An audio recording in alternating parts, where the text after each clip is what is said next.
자, 이번에는 10단원 잘 읽고 잘 쓰는 법을 한번 좀 공부를 해보도록 하겠습니다. 전 시간에 9단원 정리를 다 끝냈고요. 자, 이번 시간에는 10단원 정리를 하고, 자, 10단원 정리를 끝나면은 이제 유자소절, 그 다음에 관동별고, 자, 관해서, 자, 그리고 또 앞에 중세 국어, 근대 국어에 대한 측면도 같이 정리하면서 가보도록 하겠습니다. 자, 그렇기 때문에 우선은 그 자신의 시험 범위에 맞는 게 있다라고 하면은 빨리빨리 한 번씩 봐주시는 것도 좋겠고요. 자, 그 다음에 본인 시간에 맞춰가지고 제가 우선 메일은 계속 보내드릴 겁니다. 메일 보내드리고 그 다음에 요 이제는 그 동영상에 올라가면 올라가는 거대로 계속해서 제가 말씀드릴 테니까 본인 시간에 맞춰서 보시기도 하고 그 다음에 혹은 이제는 주말에 이용해서 좀 여러분들 많이 좀 봐주시기 바랍니다. 자, 우선 10단원 입니다. 역시 프린트를 준비했고요. 여러분들 프린트하고 자, 그 다음에 자습서, 그 다음에 여러분 학교 교재하고 맞춰서 준비를 한번 해 주시기 바랍니다. 자, 프린트가 준비되시고, 자, 그래서 준비되셨죠? 자, 그러면은 내용 들어가 보도록 하겠습니다. 자, 우선은 10단원 매체, 자, 우선 전적인 부분은 잘 읽고 잘 쓰는 법이라고 되어져 있습니다. 그래서 처음 시작하는 게 똑똑하게 매체 읽기라고 되어져 있거든요. 자, 그러다 보니까 매체가 진짜 무엇이냐라는 부분을 갖다가 알고 가야겠죠. 뭐 이미 중학교 때 매체라는 것 자체가 일상적으로 사용되는 뭐 TV나 뭐 라디오 혹은 아니면은 뭐 신문, 잡지, 그 다음에 우리가 가장 많이 접하고 있는 인터넷 등이 모두 다 매체라는 측면은 뭐 잘 알고 있을 겁니다. 자, 그래서 그런 부분에 있어서 매체를 우리가 어떻게 우리가 받아들여야 되는지 뭐 이 부분도 이미 공부는 다 하셨습니다만 좀 더 깊이 있게 들어가보는 공부를 해보자 라고 이렇게 얘기하는 것 같습니다. 자, 그래서 우리 246페이지 여러분 프린트는 1페이지고요. 그 다음에 여러분들 그 자습서는 246페이지 쪽을 잠깐 보면서 정리를 좀 해보도록 할게요. 자, 보면은 매체의 정의와 특징이 있습니다. 자, 매체란 우선 프린트물이에요. 자, 매체는 메시지를 전달하여 발신자, 수신자 사이의 의사소통을 가능하게 하는 매개물이다 라고 되어 있습니다. 매체에 대한 정의를 내렸고요. 자, 매체의 종류는 신문, 텔레비전, 인터넷 이런 것들이 대표적인 건데 그 중에서도 자, 매체들은 동일한 메시지를 불특정 다수의 사람들에게 동시에 전달할 수 있다는 특징이 있다라는 측면. 자, 신문, 텔레비전이 한 방향의 메시지. 그러니까 신문, 텔레비전 같은 경우는 우리에게 그냥 전달만 할 뿐입니다. 그죠? 요즘 뭐 텔레비전 같은 경우도 전달하면서 그 다음에 거기에 뭐 우리가 인터넷이나 그걸 통해서 또 다시 한번 이렇게 또 전달하는 이런 역할도 하고 있지만 근데 일반적으로 우리가 받는 역할을 하는 게 되는 거죠. 자, 그리고 나서 그것에 비해서 인터넷은 이 메시지를 쌍방향으로 이렇게 전달할 수 있는 발신자와 수신자 간의 상호 이렇게 이동이 가능하다라고 하는 그걸 갖다 얘기해주고 있습니다. 자, 그렇으면은 이러한 그 매체들을 갖다가 우리가 어떻게 읽어야 되느냐? 그냥 있는 그대로 받아들여서는 안 되고 그것의 옳고 그름, 그 다음에 그들이 말하는 거에 대해서 정확하게 우리가 잘못된 부분은 비판하면서 읽을 줄 아는 그리고 또 옳은 것들은 또 판단하면서 읽을 줄 아는 그런 것들을 갖다 우리가 비판적으로 읽는 방법이라고 얘기할 수 있거든요. 자, 그럼 비판 읽기의 방법에는 어떤 것들이 있느냐? 첫 번째, 내용의 타당성과 공정성 그리고 자리의 정확성과 적절성 등을 갖다 평가하면서 읽어봐야 된다는 측면하고요.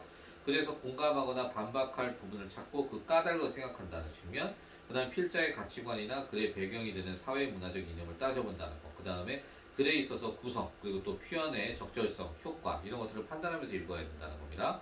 자, 그 다음에 글감이나 주제가 유사한 글을 찾아서 읽고요. 관점이나 구성 등을 비교하는 측면을 갖다가 우리가 봐야 된다는 측면입니다.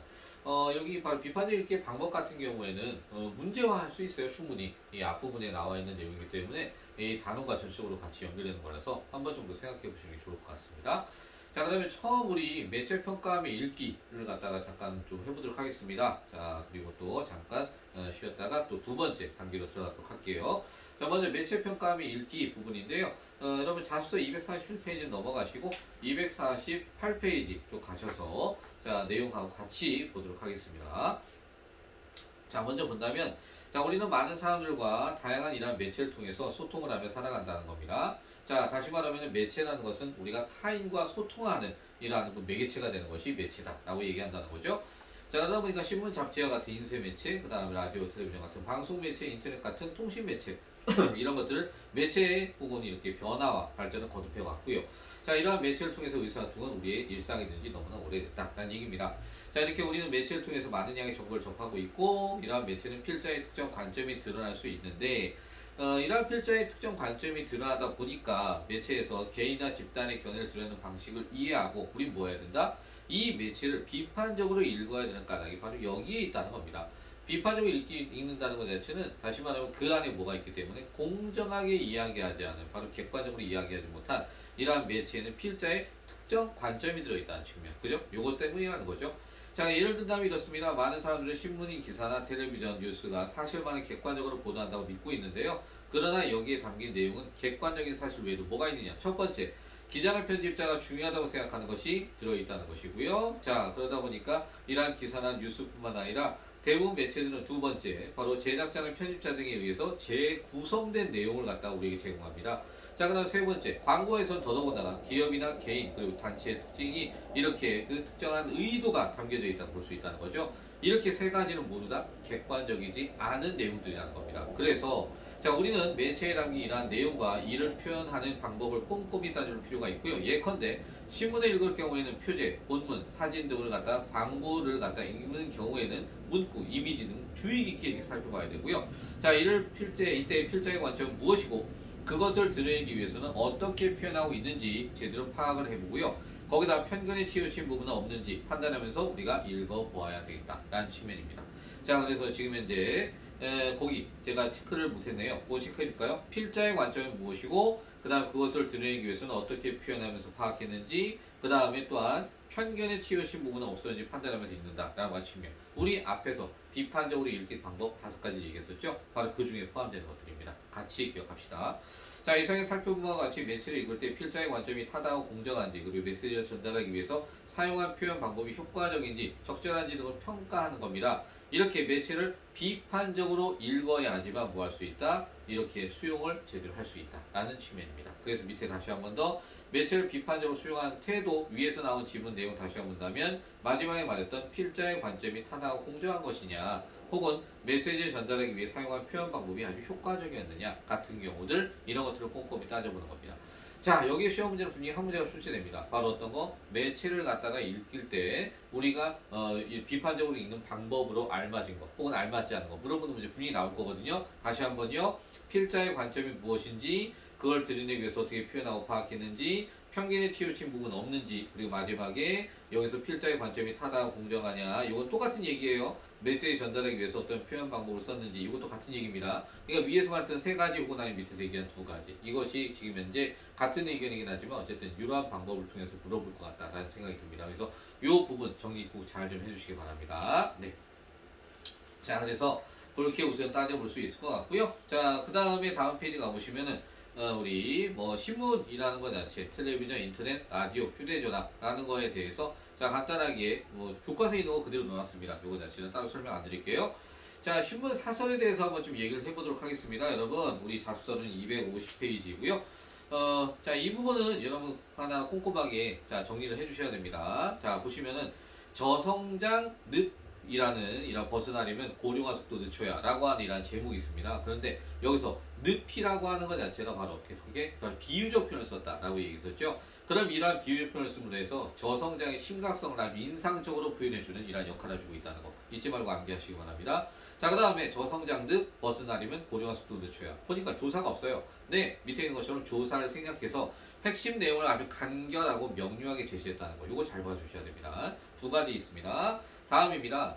자, 첫 번째 나와 있는 보면은 거기 기업 부분에 크리스틴 라가르드 국제통화기금 IMF 총재 나옵니다. 그럼 이 사람은 전문가입니다.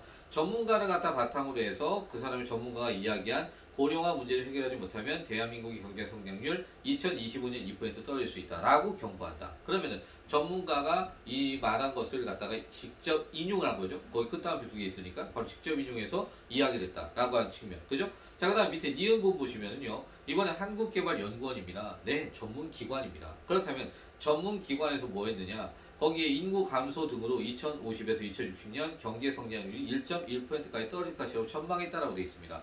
구체적인 수치를 넣었거든요. 위에 뭐 기억에서도 역시 수치가 들어있었고요. 이렇듯 전문가나 전문기관의 말을 갖다가 인용하고 구체적인 수치를 갖다 넣음을 해서 얻는 효과들입니다. 자, 볼까요? 이것은 권위 있는 전문가, 전문기관의 전망을 인용한 글로서 바로 뭘 준다? 신뢰성을 준다는 것. 또 하나, 구체적인 수치를 갖다가 제시해 독자의 이해를 돕고 거기다가 뭐해? 글의 설득력을 높일 수 있다는 측면. 이 두 가지 꼭 기억하고 있으셔야 됩니다. 됐죠? 자, 그 다음에 이제 이번에는 밑에 보시면은요, 거기 밑줄 친것만 보겠습니다. 노동시장에 유입되는 20, 30대는 줄어들고 인구 비중이 높은 베이비붐 세대의 은퇴가 본격화되고 있답니다. 이게 뭐가 돼요? 하나의 원인이 됩니다. 그 결과 경제 활동의 핵심 노동력이 줄어들면서 생산성이 떨어지고 소비가 줄어들어 경제 성장력을 갉아먹는 부작용이 발생합니다. 이 자체는 바로 결과가 될 수 있다는 거죠. 그래서 원인과 결과 이런 관계를 뭐라고 한다? 바로 인과관계라고 얘기한다고 했었죠. 그죠? 그래서 지금 이 부분에서는 인과관계의 전개 방식을 썼다는 거 하나 얘기해 볼 수 있고요. 자, 그 다음에 위에서 지금 얘기하는 게 어떻습니까? 지금 현재 고령화 속도를 늦춰야 된다는 거에 초점을 맞추는 그러한 글이었습니다. 그런데 밑에 내용을 지금 보니까 고령화 속도를 늦추려면 그럼 어떻게 해야 되겠느냐라는 해결책이 나와야 되죠. 그런데 이런 얘기입니다. 이처럼 고령화의 부작용이 경제에 미칠 부정적인 파장을 줄이기 위해서는 위 제목에서 말했던 내용하고 다릅니다. 여기서는 고령화의 부작용이 경제에 미칠 부작용 얘기고요. 제목에서는요, 저성장의 이러한 심각성 때문에 우리가 어떻게 심각성에서 벗어나려면 어떻게 하자? 바로 고령화의 속도를 늦춰야 된다. 그러면 어떻게 해야 되느냐? 여기에 초점인 거거든요. 그죠? 분명히 두 개 다른 의미입니다. 자, 그래서 지금 마지막 부분에 제가 적은 것처럼 표제의 내용이 본문의 이러한 그 문제 해결 방안과 일치하지가 않습니다. 여기 자체에서는. 그죠? 그래서 표제의 내용이 분명히 말하는 이러한 본문의 내용하고 지금 현재 문제 해결과 연결되지 않기 때문에 여기서 일치하지 않기 때문에 잘못됐다라는 측면. 이렇게 보시면 될 것 같아요. 자, 그 다음 밑에 그림이 있습니다. 네, 이 그림에 사진을 갖다가 여기다 넣는 건데 이 사진에 대한 효과 다시 한번 보도록 하죠. 생산활동을 참여하고 있는 고령자의 모습을 보여줍니다. 그렇게 고령자를 노동력으로 확보해야 한다는 필자의 관점이 드러나는데, 자, 이렇게 고령자에 대한 편견이 없으니까 이건 어떻다? 굉장히 타당하고 공정한 이러한 사진이었다라는 측면. 네, 그렇게 봐주시면 되겠습니다. 자, 그래서 다시 한번 얘기합니다. 저희 제목에서 두 가지, 바로 비유적 표현을 써서 심각성을 인상적으로 표현했다. 그 다음에 조사를 생략함으로써 간결하고 명료하게 보여줬다는 측면. 자, 그 다음에 처음에 이러한 하나의 전문가와 그 다음에 전문기관을 통해서 얘기하니까 바로 신뢰성을 높여줬고요. 구체적인 수치를 보임으로써 우리의 이해를 높고 거기다가 하나의 이러한 설득력을 높이는 효과를 가져왔다는 거. 자, 그 다음 중간 부분에 원인과 결과에 대한 이런 효과가 전개 방식이 있었고요. 마지막 문단 자체가 윗글에 나오는 표제이란 내용과 그 다음에 여기 본문의 이러한 해결 내용이 서로 일치하지 않는다는 거. 자, 사진을 보면서 우리는 어떻게 하다? 사진이라는 것 자체가 바로 여기 속에는 하나의 고령자를 노동적으로 확보해서 이러한 필자가 말하고자 하는 관점을 드러내고 있고, 그러다 보니까 고령자에 대한 편견이 없기 때문에 이는 어떻다? 타당하고 공정하다라는 측면, 이걸 보여준다는 거 잊지 마시고 기억하시기 바랍니다. 네, 그래서 이 부분 정리를 해주시고요. 밑에 보시면은 여기에 대한 측면 다시 한번 정리를 해놨습니다. 보고 살펴보시면 되겠습니다. 네. 자, 그 다음에 여러분 다음 페이지 3페이지 가시면은 우리 자습서 페이지로는 251페이지라는 내용입니다.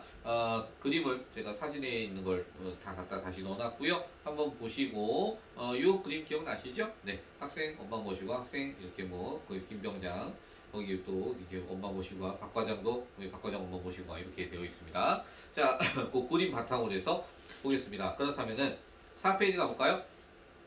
자, 처음에 학생 박 과장, 김병장, 박 과장 이렇게 부르고 있어요. 이미지상의 이러한 그 사람을 호명하는 장면이 나오거든요. 그 다음 이 호명하는 장면을 통해서 뭐 한다? 대상과 같은 평범한 독자들에 대해서 어떻게 설득력을 높인다는 거, 설득을 높이는 이런 효과를 가져왔다는 거. 자, 그걸 볼 수 있고요.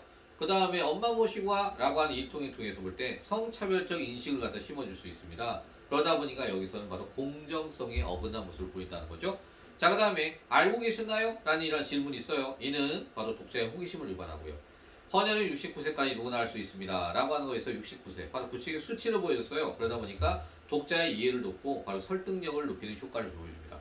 자, 부모님과 함께해요. 나누기 기쁨. 앞뒤가 바뀌었죠? 도지법을 썼습니다. 이는 바로 주제를 강조하기 위한 이러한 모습입니다. 자, 그래서 지금 여기에서 보면은 각각의 이러한 문장에 대해서 여러분 이거 잘 보셔야 됩니다. 이거 꼭 기억해 주시기 바랍니다. 자, 그럼 다음에 저 뒤에 학습 활동에 가면 또 하나가 있죠? 자, 그건 또 뒤에 가서 얘기를 좀 듣도록 하겠습니다. 자, 그러면은, 자, 밑에 내용은 이제 252페이지 학습 활동에 들어있는 내용하고 연결시킵니다. 자, 지금부터 이제 요걸 갖다 정리를 해주셔야 되는데요. 먼저 가 부분에 나타난 관점, 표현 방법 평가해보자 라고 되어 있습니다. 표제의 적절성인데요. 저성장도 벗어나려면 고령화 속도 늦춰야 라는 측면입니다. 자, 표제에 드러난 필자의 생각이 무엇인지 파악해보자고 했죠. 자, 우리 252페이지에 있는 거 적어볼까요?